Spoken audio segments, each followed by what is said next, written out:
After months of hating The Last of Us 2 for leaks I read online, I finally decided to give it a fair shot, instead of just being a downright hater. And in some ways, I was right about my complaints, but I was also very wrong in others.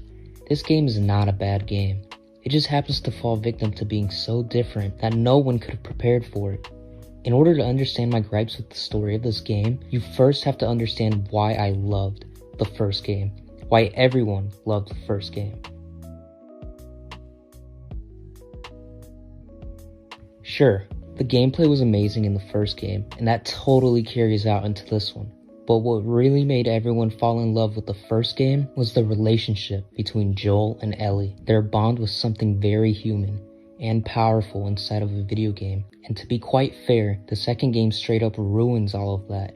Now, before you grab your pitchforks, I want to say that I understand this is the point. This game chose to break the audience in order to make a point. Naughty Dog went into this wanting to be divisive because it is essential to the game's message. The game is supposed to teach the player about the significance of forgiveness. They do this by creating a hole between Joel and Ellie. Ellie decides to patch that hole, but thanks to Abby, she sadly doesn't get the chance. So instead, she decides to lend that forgiveness to Abby. And in return for her selflessness, she gets to be the bigger person and stop a never-ending cycle of violence.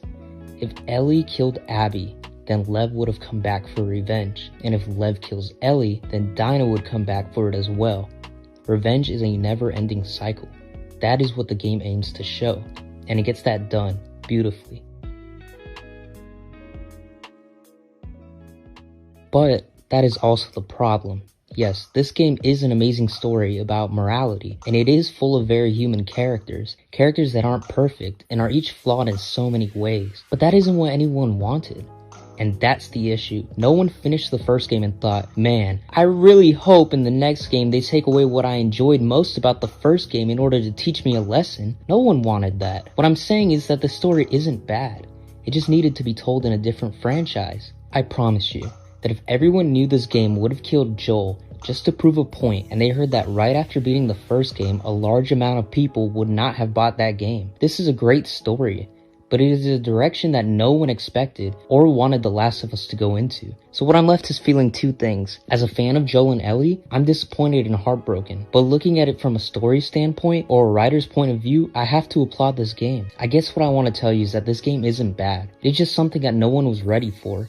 Therefore, the frustration we all feel is to be expected. Naughty Dog chose to give us something closer to reality instead of an enjoyable escape. It was a bold choice, considering most people play games for fun, but they pulled the trigger on it, and you as a fan are justified to feel however you want to feel about this experience. I stand by the idea that the developers made a mistake here, and that what made people fall in love with the series in the first place was ruined. But just like Ellie, you have to accept it. There is no changing it no matter how much you'd like to. And so the best way to survive is just to move on.